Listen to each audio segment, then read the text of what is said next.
Hello guys, आप लोग को अपना चैनल में स्वागत है। आज हम लोग देखेंगे प्रश्नावली 2.2।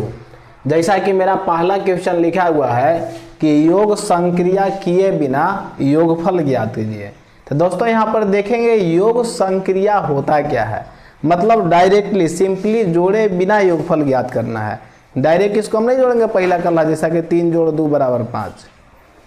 यहाँ पर देखेंगे पहला क्वेश्चन लिखा है योग संक्रिया किए बिना योगफल ज्ञात कीजिए। तब इसको जोड़ेंगे कैसे दोस्तों? तो यहाँ पर देखेंगे इस टाइप के क्वेश्चन दिया हुआ रहेगा, 1 जोड़ 3 जोड़ 5 जोड़ 7 जोड़ 9 दिया हुआ है। तो यहाँ पर देखेंगे कि टोटल संख्या मेरा कितना है। बिना सोचे समझे इसका टोटल संख्या गिनेंगे कि मेरा संख्या दिया हुआ कितना है। तो यहाँ पर देखेंगे 1 2 3 4 5, तो 5 आया, तो यहाँ 5 लिख देंगे और जितना भी आएगा दोस्तों उसका स्क्वायर कर देंगे। क्या करेंगे? स्क्वायर कर देंगे। तो 5 के स्क्वायर किए तो मेरा हो जाएगा 5 गुने 5, अर्थात मेरा 5 25। This is your answer. समझ में आ गया? अब दूसरा देखेंगे दोस्तों। दूसरा क्वेश्चन यही है कि 1 जोड़ 2 1 जोड़ 3 जोड़ 5 जोड़ 7 जोड़ 9 जोड़ 11 जोड़ 13। तो आप लोग जान गए होंगे कि बनाएंगे कैसे। तो यहाँ पर जैसा कि सिंपली फर्स्ट में ही हम बतला दिए कैसा क्वेश्चन रहेगा। तो टोटल संख्या देखना है, 1 2 3 4 5 6 7। कितना हुआ मेरा? 7 हुआ। तो 7 हुआ तो यहाँ पर कितना लिखेंगे? 7। इसका स्क्वायर करेंगे तो बराबर के चिन्ह देंगे, 7 के स्क्वायर तो 7 गुने 7। तो सिंपली मेरा हो जाएगा 7 49। ठीक, नेक्स्ट क्वेश्चन देखेंगे दोस्तों। वैसा ही दिया हुआ है बट उसके आगे तक गया हुआ है। तीसरा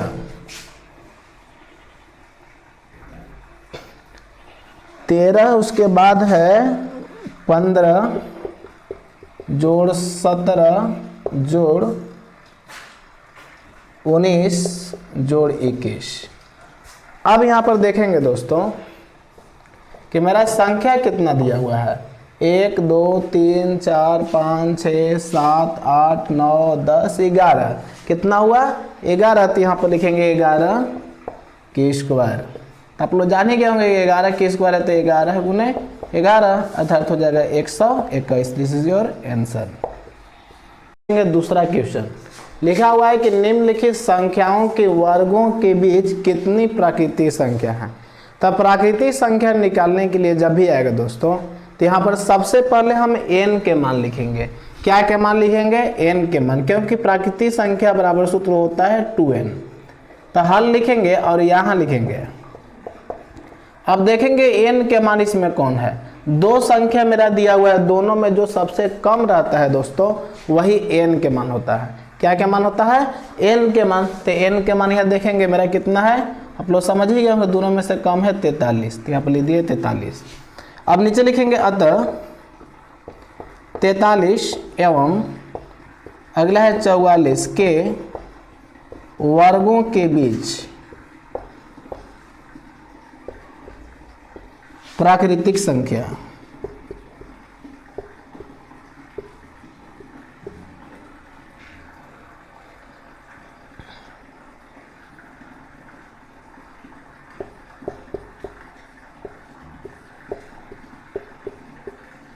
बराबर सूत्र होता है दोस्तों 2n।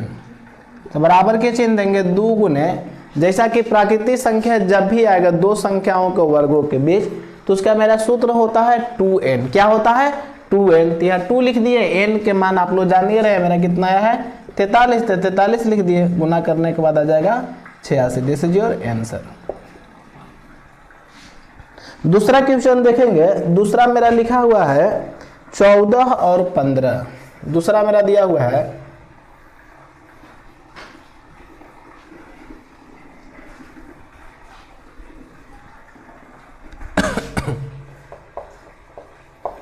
14 और 15। तब आप लोग देख करके बतलाइए n के मान मेरा कितना होगा। तो यहाँ पर जैसा कि फर्स्ट में ही बतला दिए कि 2 संख्या दिया हुआ रहेगा, 2 संख्या में जो कम रहेगा वो क्या के मान होता है एन के मान होता है। तो मेरा यहाँ एन के मान कितना हो जाएगा 14। अतः 14 एवं अगला है 15 के वर्गों के बीच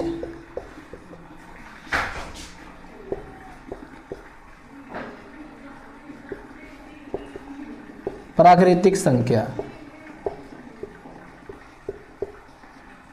बराबर सूत्र हो जाएगा 2n। क्या होता है 2n, तो बराबर के चिन्ह देंगे 2 गुने n के मान मेरा दिया हुआ है कितना है 14, तो 14 दूना मेरा कितना हो जाएगा 28। This is your answer. यहां तक आप लोग को समझ में आ ही गया होगा। अब तीसरा क्वेश्चन देखेंगे। तीसरा मेरा दिया हुआ है 34 और 35। तीसरा है 34 और 35।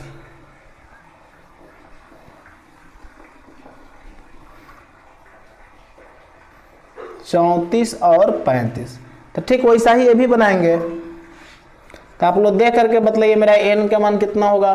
तो n के मान आप लोग देख करके ही लिख चुके होंगे कि मेरा n के मान कितना है 34, तो 34 लिख देंगे।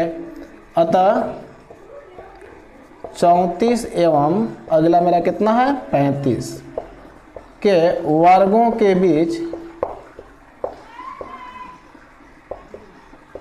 प्राकृतिक संख्या, प्राकृत संख्या बराबर सूत्र होता है 2n। क्या होता है दोस्तों 2n, तो बराबर के चिन्ह देंगे 2 है इसलिए 2, n के मान यहाँ पर देखेंगे n के मान मेरा दिया हुआ है 34, तो यहाँ पर 34 लिख देंगे। अब गुना कर देंगे 2 चौको 8 2 तिहाई 6, अर्थात मेरा आ गया 68। This is your answer.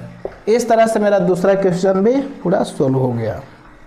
Question तीसरा क्वेश्चन लिखा हुआ है कि निम्नलिखित संख्याओं को 2 कर्मागत पूर्णांकों के योग के रूप में लिखिए। मतलब यहाँ पर जो वर्ग दिया हुआ है दोस्तों, इसको वर्ग को सोल्व करने के बाद 2 कर्मागत योग के रूप में लिखेंगे। अब देखिए देखते हैं कैसे लिखा जाता है। तो यहाँ पर तो सबसे पहले मेरा दोस्तों लिखा हुआ है 23 के स्क्वायर। कितना दिया हुआ है 23 के स्क्वायर, तो आप लोग जानते ही हैं कि 23 के स्क्वायर है तो 23 गुने 23 लिखेंगे। अब इसको गुना कर देंगे दोस्तों, तो जैसा कि रफ में गुना करेंगे 23 गुने 23, तो आप लोग जानते होंगे 3 तरीके 9 3 दूना के 6। ठीक उसी प्रकार से 2 तिहाई 6 2 दूना के 4। अब जोड़ देंगे 9 6 6 12 के 2 हासिल 1 4 के सिले 5, अर्थात मेरा आ गया 529। अब इसको योग के रूप में कैसे लिखेंगे, तो 529 जो दिया हुआ है 529 में 2 से भागा देंगे, तो 2 दूना के 4 आया 1 उतरा 2 2 6 का 12 खत्म उतरेगा 9 2 चौको 8, यहाँ बचा शेष 1। तो आप लोग समझ ही गए होंगे एक संख्या मेरा हो जाएगा 264 प्लस 264 में वाला एक जोड़ देंगे तो जाएगा 265। This is your answer. अब दूसरा क्वेश्चन देखेंगे। दूसरा लिखा हुआ है 15 की स्क्वायर। तो 15 के स्क्वायर लिखल है, तो यहाँ पर लिखेंगे 15 के स्क्वायर। तो आप लोग जान रहे हैं कि 15 के पावर 2 है, तो पावर 2 है तो इसको स्वाभाविक है कि 2 बार गुना करेंगे। अब 15 गुने 15 करेंगे तो आप लोग को याद भी होगा कि 225 आता है, और 225 में 2 से भागा देंगे 225 में, तो 2 एकम 2 खत्म, फिर 2 एकम 2 खत्म, उतरेगा 5 2 दूना के 4, अर्थात हो जाएगा 112 प्लस 112 में जोड़ेंगे तो 113। अगला क्वेश्चन देखेंगे मेरा 19 है, 19 के स्क्वायर। तो 19 के स्क्वायर है तो यहाँ पर स्वाभाविक एक बार लिखेंगे 19 के स्क्वायर। अब पावर 2 दे लेते, इसको हम लोग जानबे करते हैं कि 2 बार गुना करेंगे, तो 19 गुने 19 करके ही दिखा दे रहे हैं आप लोग को। 19 गुने 19 9 9 81 के 1 हासिल 8 9 1 9 8 17 9 1 1 361। 361 में 2 से भागा देंगे तो मेरा हो जाएगा 2 एकम 2 2 8 16 0, अर्थात हो जाएगा 181।